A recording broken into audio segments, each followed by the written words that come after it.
What's up, guys? Coach Mike here.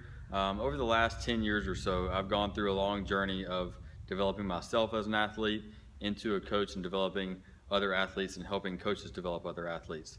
When I started and got into CrossFit, there was no sport involved. It was just a training program. When the sport came about, I quickly jumped on that train and tried to start competing, and I went to regionals a couple years. But growing up, a little bit about my background, I was a golfer growing up.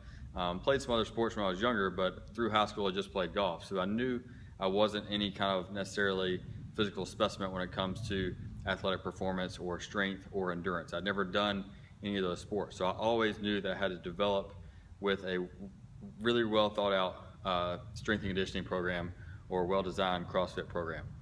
So in the last 10 years, I've trained under different coaches, trained under different programs, and developed my own systems to help develop athletes in the best way that they see fit.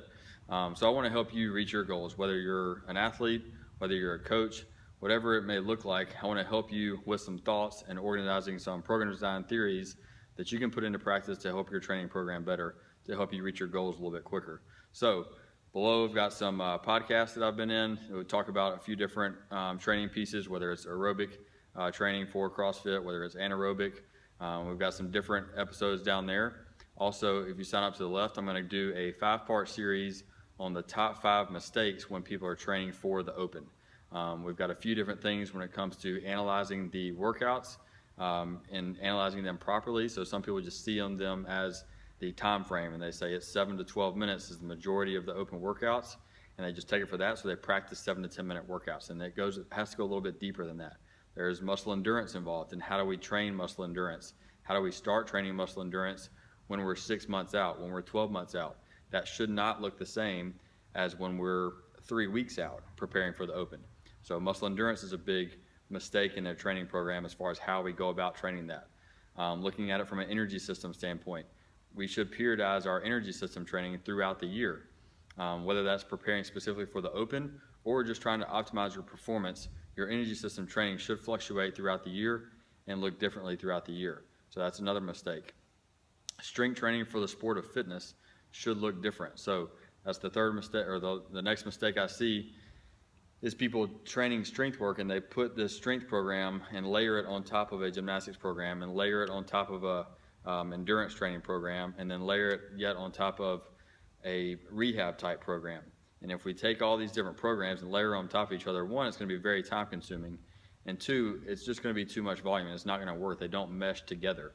And so we're going to talk about these mistakes in this video series.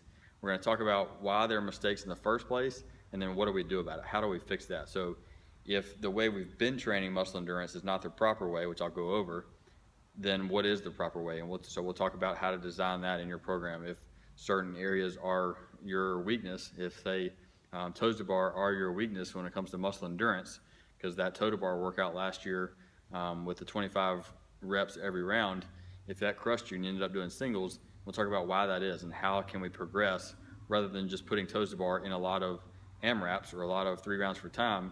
How can we do that more advanced and kind of take it to the next level and properly progress that and train that? So enjoy the videos below. Sign up to the left and get that video series emailed to you about really analyzing the open workouts and what can we do about it to start now training for the open in 2017. So I hope you enjoy those videos. Let me know if you have any questions. I would love to hear some feedback on any of these topics that we've discussed below, and I'd love to hear from you. So I hope you enjoy. Thanks.